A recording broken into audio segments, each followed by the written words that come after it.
JFT, just fair and direct.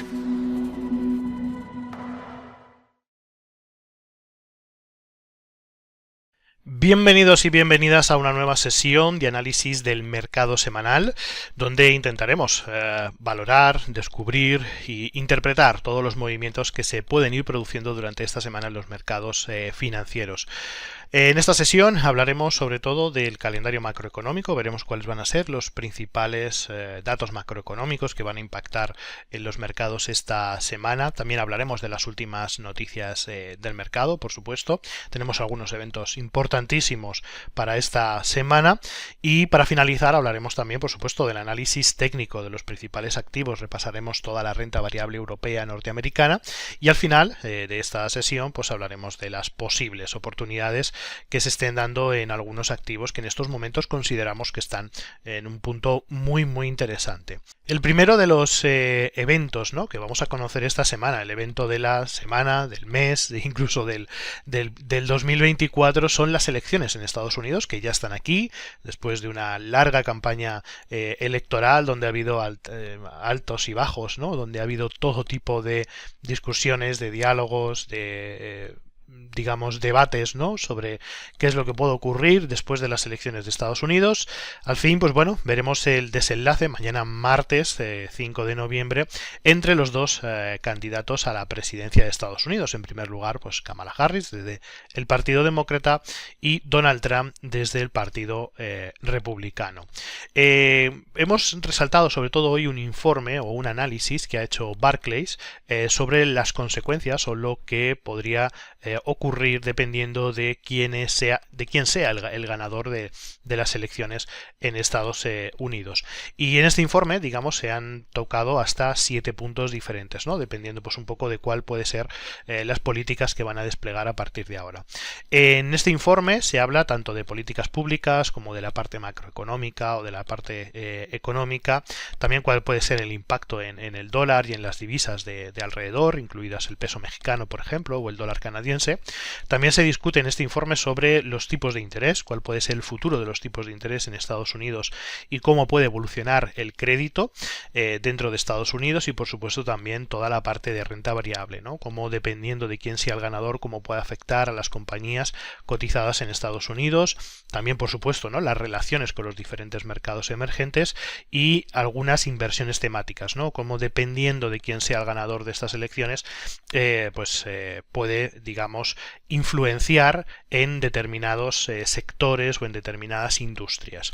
Lo más importante de este informe es que, pues bueno, Barclays lo que afirma es que seguramente no habrá un ganador claro este 5 de noviembre, ¿no? Las encuestas dicen que el margen es muy estrecho, hay prácticamente un empate técnico, aunque ellos, digamos, se vuelcan más o consideran que seguramente Donald Trump pueda ser el ganador de las elecciones, dado que hay una parte de voto oculto que nos está, digamos, que nos está observando, que nos está viendo en estos momentos, y eso es lo que podría decantar la victoria de Donald Trump en estas elecciones.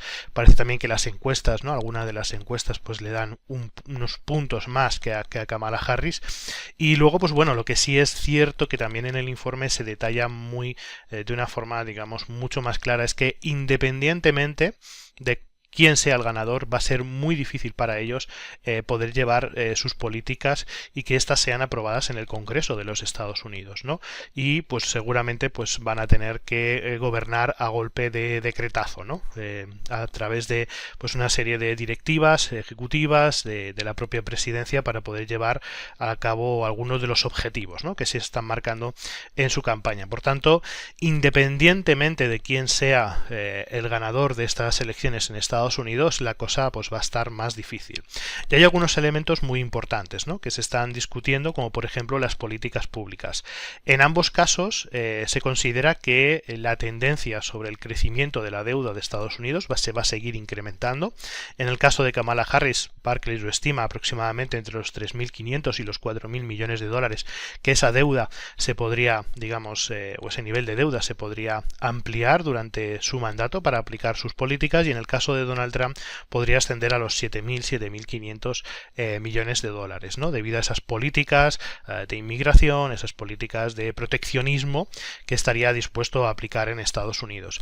En la parte macroeconómica, sobre todo, pues alertan, ¿no? De que si Donald Trump gana las elecciones, la inflación se podría descontrolar, ¿no? Debido a esas políticas de inmigración, esas políticas de deportación masiva que quiere implementar, y sobre todo a la guerra arancelaria que, digamos, lanzaría, ¿ok? Porque, pues bueno, se estima que quiere implementar unos aranceles del 20% a todos los productos que provengan de fuera de los Estados Unidos, y dentro del sector automovilístico aplicar incluso aranceles que llegarán al 100%, no solamente a los chinos, sino también, por ejemplo, a los europeos, algo que tendría también un impacto negativo en este caso.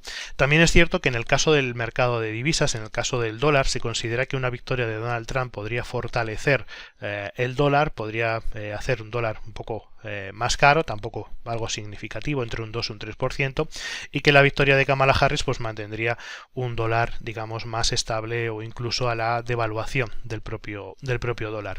En cuanto a los tipos de interés y el crédito, lo que se denota es que seguramente si Donald Trump consigue ganar estas elecciones y aplicar todas esas medidas, tendrá un impacto negativo, tendrá un impacto realmente inflacionario sobre la economía norteamericana, y esto podría provocar incluso el estancamiento de las bajadas de tipos de interés, incluso en el corto plazo producir aumentos de los tipos de interés por parte de la Reserva Federal.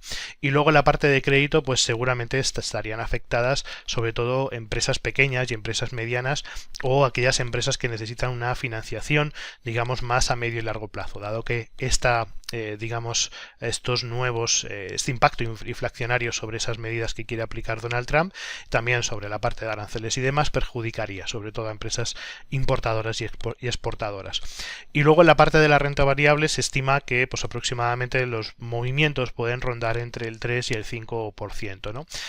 Si gana Trump, obviamente se va a favorecer a las empresas, digamos, a las grandes multinacionales, a las grandes empresas, porque también, digamos, está abogando por una reducción de los impuestos, o una rebaja fiscal a las grandes fortunas, a las grandes compañías, mientras que la victoria de Kamala Harris, digamos, impactaría pues de una forma básicamente neutral, ¿no? Viendo un poco lo que se está viendo, y dado que ella es más partidaria del incremento de los impuestos en las grandes compañías, pues esto podría tener una repercusión negativa, dado que los ingresos o que los beneficios de las compañías norteamericanas o de las grandes compañías podrían llegar hasta el 5%, ¿no? Por tanto, se estima, ¿no?, que en el corto plazo una victoria de Donald Trump podría impulsar las bolsas hasta un 3%, mientras que la victoria de Kamala Harris podría provocar una corrección que podría rondar aproximadamente el 5%.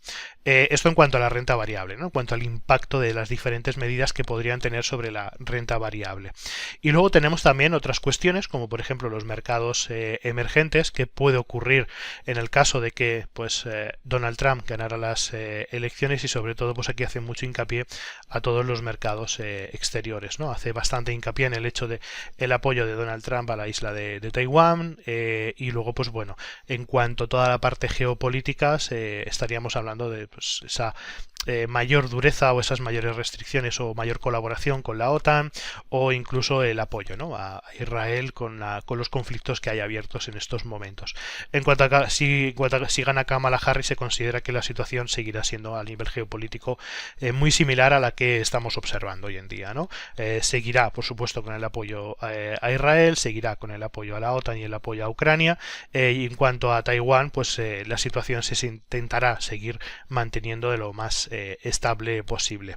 Y luego en cuanto a inversiones temáticas, aquí hay pues bueno, un paradigma bastante comprensible, dado que Donald Trump pues apoya digamos a todas aquellas compañías digamos que del sector de la producción de petróleo, de gas, de energías derivadas, digamos, del carbón, y seguramente pues su victoria provocaría digamos, fuertes subidas en estas industrias dedicadas tanto al carbón como a la extracción petrolera y demás. Ya todos sabemos que Donald Trump pues es anti-cambio climático, ¿no? Podríamos decir, no aboga por el cambio climático y por las energías renovables, y pues, los principales lobbies del Partido Republicano provienen de la industria petrolera, ¿no? Por tanto, seguramente estas compañías se verían principalmente favorecidas, mientras que en el lado de Kamala Harris, pues obviamente la industria, de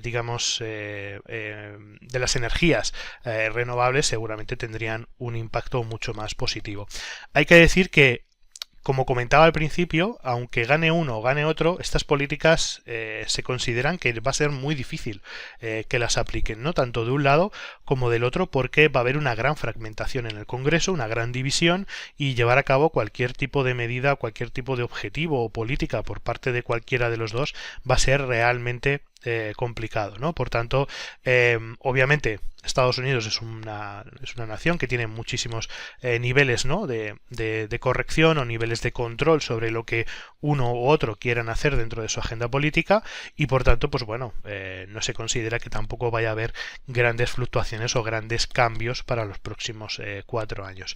Aún así, pues bueno, sin duda siempre existen todos esos riesgos, y por supuesto, pues esto va a tener, como no, un impacto evidente en todas las economías, ¿no? desarrolladas, y por supuesto un impacto en los mercados financieros. Por tanto, mañana conoceremos los resultados de estas elecciones, tanto veremos si es Kamala Harris, la candidata del Partido Demócrata, quien logra vencer en estas elecciones, o de nuevo volverá Donald Trump a ser presidente de los Estados Unidos en un segundo mandato. Yo creo que está ya todo puesto encima de la mesa, todas las cartas, y simplemente pues queda a conocer el resultado mañana 5 de noviembre, que aunque comentábamos que es bastante probable que mañana no se conozca al ganador y que pues bueno, los recuentos se puedan alargar incluso hasta el mes de diciembre, podamos tener un mes entero de incertidumbre hasta conocer finalmente quién es el ganador de las elecciones en Estados Unidos, o al menos Barclays en este análisis así es como lo entiende, ¿ok? Después también tenemos otras noticias importantes para esta semana, porque ayer la OPEP ha pospuesto hasta enero de 2025 un aumento de la producción de 180.000 barriles diarios. Esto, pues bueno, se entiende dentro del marco de esa debilidad económica que existe de momento en China, también en Estados Unidos. Parece que la demanda de petróleo crudo por parte de los países de la OPEP todavía sigue siendo muy débil, y esto pues obviamente provoca que esas subidas de producción pues no se puedan producir al menos hasta enero de 2025. Por tanto, la OPEP aplaza, digamos, esta decisión. Luego analizaremos también las cotizaciones del petróleo para ver, pues bueno, cuál está siendo el impacto de esta noticia. Y finalmente, como tercera noticia importante que tenemos en esta apertura semanal, son los resultados empresariales que presentó Amazon, que reportó un fuerte crecimiento en el tercer trimestre de 2024, con un impulso sobre todo en la parte de inteligencia artificial y de sus servicios web de Amazon, AWS o Amazon Web Service, que reportaron un crecimiento de hasta el 19%. Por tanto, resultados empresariales para Amazon muy significativos, que ya se impulsaba más de un 6% en la sesión del pasado viernes, y que pues bueno, veremos a ver cómo arranca en esta nueva semana. Dicho esto, nos vamos a ir a la parte del calendario macroeconómico, porque obviamente dentro de las referencias macroeconómicas de esta semana, además de las elecciones de Estados Unidos, tenemos también la reunión de la Reserva Federal y los tipos de interés. No presenta, digamos, publicará nuevos tipos de interés solamente Estados Unidos, sino que también lo hará, por ejemplo, el Reino Unido, y por tanto será una semana clave también para la Reserva Federal. Después de conocerse el martes el vencedor de las elecciones de Estados Unidos, o al menos saber por dónde más o menos pueden ir la historia, aunque como hemos dicho antes será bastante complicado saber que si el martes hay un ganador o no. El próximo jueves conoceremos los tipos de interés por parte de la Reserva Federal.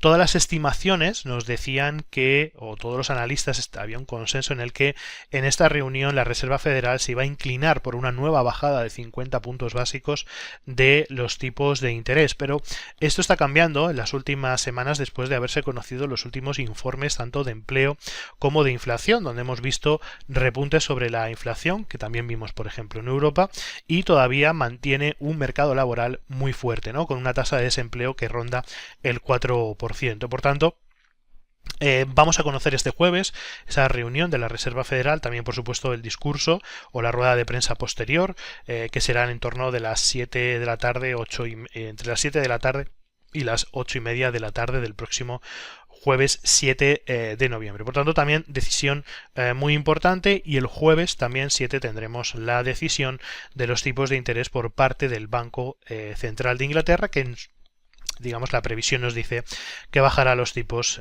25 puntos básicos.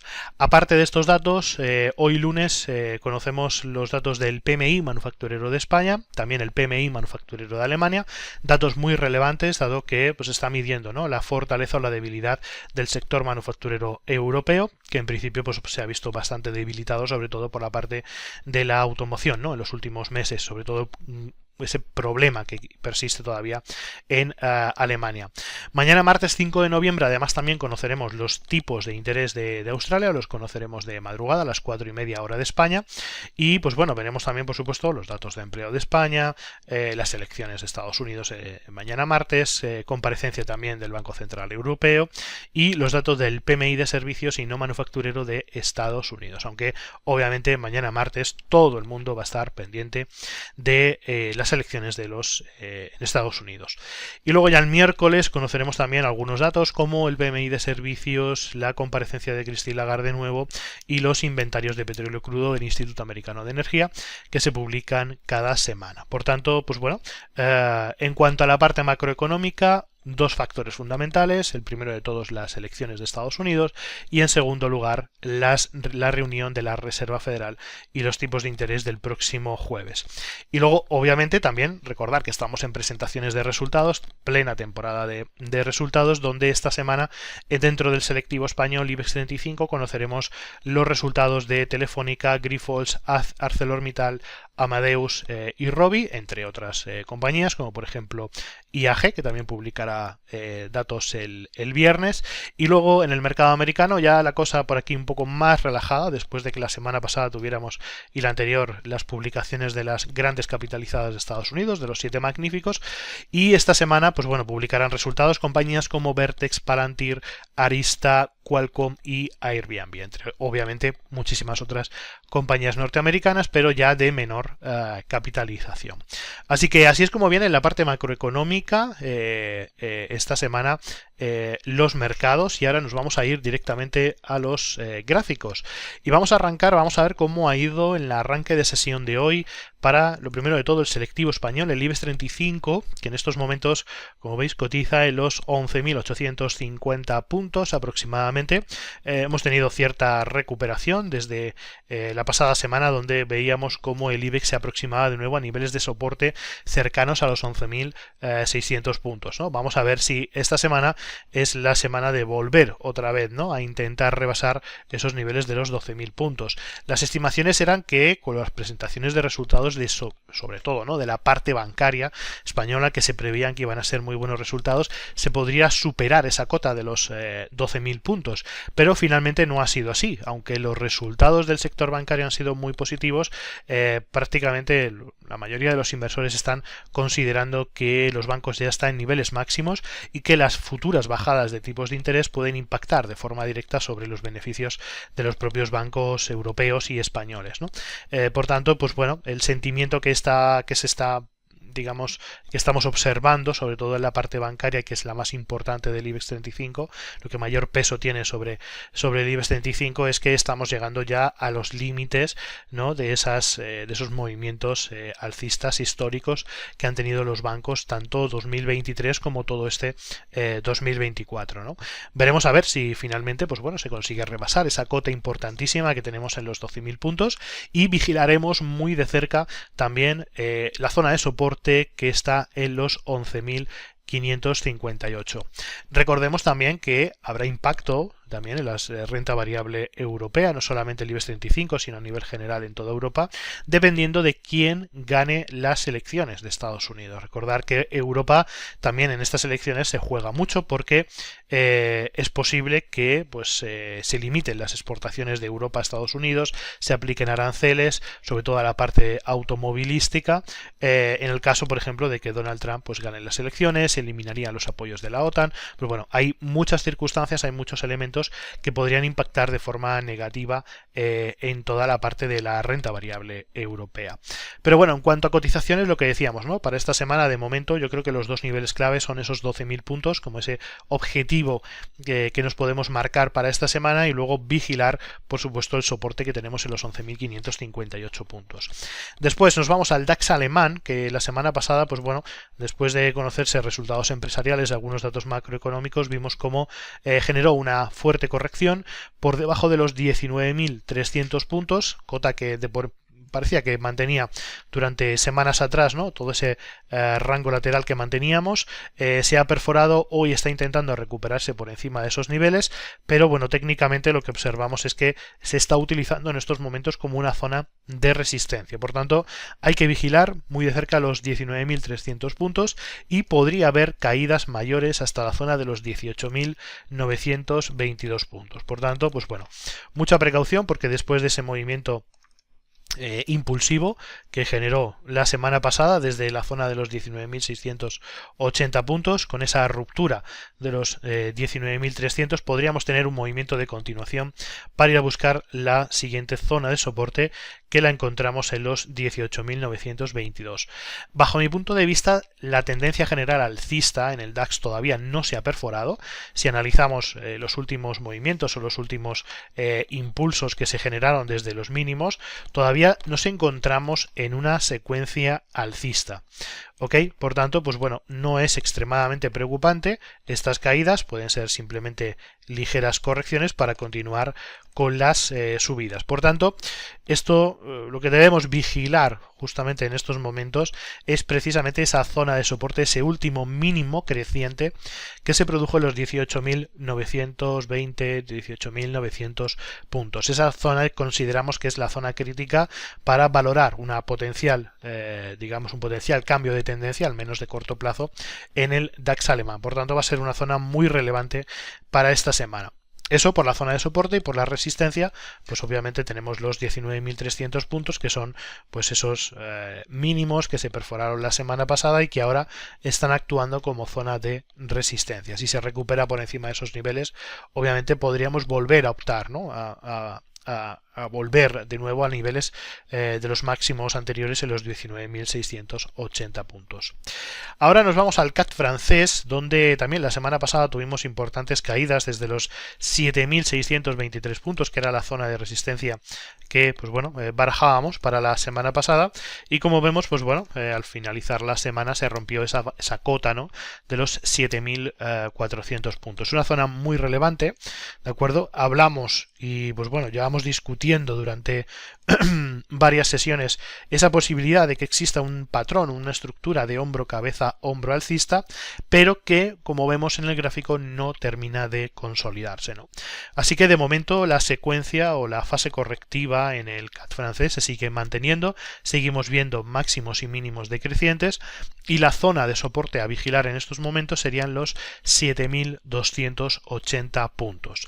Por la parte de la zona de resistencia o la resistencia referencias más importantes encontramos dos referencias muy importantes. La primera de todos son esos máximos de la semana pasada, en los 7.620 puntos, y luego la resistencia más relevante o más de medio plazo, que serían los 7.725 puntos. Por tanto, pues bueno, vamos a ver hacia dónde se puede dirigir el CAC francés si produce una cierta recuperación y volvemos otra vez a valores máximos de la pasada semana. Y ya nos saltamos directamente a la renta variable norteamericana, nos vamos al SP500, que como observamos la semana pasada también cerró con importantes caídas después de las presentaciones de resultados. Obviamente hay cierto temor a lo que pueda ocurrir en las elecciones y al finalizar la semana pues muchísimos operadores se adelantaron a cerrar posiciones, ¿no? Desde esos máximos históricos que veíamos en los 5.872 y viendo pues que las elecciones ya se van a producir esta semana, muchas carteras pues empezaron a liquidar posiciones y empezaron a vender una cantidad significativa de acciones, ¿no? Aún así, pues bueno, consideramos que el SP500 de momento se sigue manteniendo en un proceso alcista. La zona más importante para mantener este proceso al alza o esta tendencia alcista sería la zona de los 5.675 puntos. Para nosotros ese es el, nivel de soporte crítico en estos momentos, que en caso de perderse provocaría, creemos, mayores correcciones hasta niveles que podrían llegar incluso a los 5.565 o incluso a los 5.400 puntos. De mantenerse el precio o de mantenerse las cotizaciones por encima de esa cota de los 5.675 puntos, consideramos que que el SP500 podría revalorizarse de nuevo a niveles de los 5.872 puntos. Aún así, es muy probable que tanto la jornada de hoy como la jornada de mañana sean jornadas muy lateralizadas, donde nadie se quiera mojar, donde realmente pues no haya interés ni comprador ni vendedor, y que posiblemente pues hasta que no se conozcan los resultados de las elecciones pues no haya cierto movimiento. También es cierto que mucho cuidado con los futuros, tanto de Estados Unidos como los europeos, porque durante la madrugada de mañana martes al miércoles se pueden producir grandes movimientos. Por tanto, si tenéis posiciones dentro de los principales índices con derivados como los futuros o los CFDs y demás, tener muchísima precaución, porque se pueden producir muchos movimientos de gran volatilidad en los principales índices, ¿ok? Así que bueno, mucha precaución esta semana y oye, es mejor, bajo mi experiencia por lo menos, el estar esta semana fuera del mercado, al menos hasta que la situación pues finalice, ¿no? Además hay que recordar que no solamente tendremos este martes las elecciones de Estados Unidos, sino que veremos también los tipos de interés el jueves. Por tanto, se espera que sea una semana extremadamente volátil y sobre todo en horarios de madrugada, ¿ok? Así que bueno, mucho cuidado con estos elementos porque son muy importantes. Por tanto, bueno, en el caso del SP500 hay dos referencias también importantes, la zona de los 5.771, ¿ok? Y el soporte que comentábamos en los 5.675. Para nosotros esas son las dos referencias más relevantes en estos momentos. En el caso del Nasdaq 100 tenemos también valores y zonas muy, muy importantes. Veíamos como la semana pasada de nuevo se volvía a intentar perforar esos niveles de los 20.000 puntos aproximadamente. Y por tanto pues hay que tener muy en cuenta que esa superación podría ser una indicación de cambio de tendencia en el corto plazo. Aún así, si nos vamos al gráfico diario, la zona más relevante de todo este proceso alcista o de recuperación que hizo el Nasdaq 100 se encuentra en los 19.630 puntos. Hasta que no superara esa zona de soporte, pues no daríamos por finalizada todo este proceso alcista que hemos comentado, ¿no? Y que de momento consideramos en que el Nasdaq 100 se mantiene. Aunque en este caso es preocupante, ¿no? Que al contrario que lo hacía el Dow Jones o el SP500, el Nasdaq 100 no haya conseguido superar esos niveles máximos previos en la zona de los 20.766. Por tanto, pues bueno, veremos a ver hasta dónde son capaces de llegar, ¿no? Y estos últimos movimientos sobre todo se han visto potenciados por las grandes tecnológicas que han generado pues ciertas pérdidas durante la pasada semana, ¿no? excepción de alguna compañía, como por ejemplo, Amazon, que lo comentábamos, que tenía una revalorización de más del 6% al final de la semana. Por tanto, bueno, vemos cómo también dentro de la parte tecnológica pues existe también esa incertidumbre de que pues se hayan alcanzado valores muy extremos, muy altos, y que pues las valoraciones sean exageradas, y esto podría provocar algunas correcciones. Veremos a ver cómo se va produciendo durante esta semana. Y luego, para finalizar con la renta variable norteamericana, nos vamos a ir al Dow Jones, que bueno, se encontraba en un proceso de corrección un poco más profundo de lo que veíamos en el caso del Nasdaq 100 o del S&P 500, que arrancaba hace 2 semanas desde los 43.350 puntos, y que esta semana veía valores mínimos en torno de los 41.850 puntos aproximadamente, ¿no? Parece que a final de semana ha habido cierta recuperación, pero observamos cómo de momento la secuencia que se mantiene sigue siendo una secuencia bajista. Seguimos viendo máximos y mínimos decrecientes en el Dow Jones. Aún así, para el medio y largo plazo, obviamente la tendencia general sigue siendo una tendencia muy alcista, ¿no? Tenemos una zona de soporte muy relevante en esos 41.452 puntos, pero mucha precaución con los 41.850 puntos, que son ese último mínimo creciente de toda la secuencia alcista de corto plazo, ¿no? Perder esos niveles, esos 41.850 puntos, significaría pues el inicio de un nuevo proceso bajista, aunque hay una zona de apoyo que antes era resistencia y que ahora puede funcionar muy bien como soporte en la zona de los 41.550 puntos. Y luego por la parte superior, pues bueno, para ver ya una iniciativa digamos más positiva en el caso del Dow Jones, nos iríamos a los 42.315, ¿no? Por encima de esos niveles, pues ya hablaríamos del final de esta fase correctiva en la que nos encontramos, y empezaríamos a hablar ya de un nuevo proceso alcista para el Dow Jones. Así que bueno, en líneas generales así es como vienen los principales índices tanto europeos como norteamericanos, y para cerrar nos vamos a ir a la parte de las commodities. Vamos a repasar cómo ha sido el impacto de estas últimas noticias que hemos conocido de la OPEP Plus sobre ese traslado del aumento de la producción al mes de enero, algo que estaba ya previsto para el mes de diciembre y que se retrasa un mes más para pues bueno, intentar ajustar y ver, yo creo que sobre todo pues ver cuál es el impacto de las elecciones en Estados Unidos, saber finalmente quién es el presidente y hacia dónde se va a dirigir la política futura de los Estados Unidos, ¿no? Referente sobre todo a la parte energética. Aún así, se sigue observando muchísima debilidad tanto en China como en Estados Unidos. El consumo de productos derivados del petróleo cada vez es menor, y esto preocupa a los países exportadores de la OPEP. De momento parece que las cotizaciones del petróleo se mantienen estables en esos niveles de soporte que llevamos comentando varias semanas, alrededor de los $70 en el caso del Brent, y que bueno, hoy vemos cómo parece que hay cierta recuperación y podrían aproximarse a los niveles de los 76 dólares. Veremos a ver si se supera esa cota, que es un nivel yo creo que muy importante. Y a partir de ahí pues podríamos volver de nuevo a niveles de los 81-82 dólares. Obviamente los conflictos geopolíticos que se siguen marcando, yo creo que la dinámica de los precios del petróleo, seguiremos teniendo volatilidad, y cualquier noticia pues podría generar un impacto importante. Recordar que en el caso del petróleo, al estar cotizado en dólares, también va a tener un impacto significativo en por las elecciones de Estados Unidos, ¿no? Por tanto, pues obviamente teniendo un candidato muy pro de los o muy a favor de los productos petroleros y de la industria petrolera en Estados Unidos, podría generar un impacto muy recurrente en las cotizaciones del petróleo, ¿no? Por tanto, así que hay que vigilarlo muy de cerca también, mucho cuidado, porque se pueda producir también mucha volatilidad. Así que bueno, en líneas generales esto es lo que os hemos traído para esta sesión de lunes.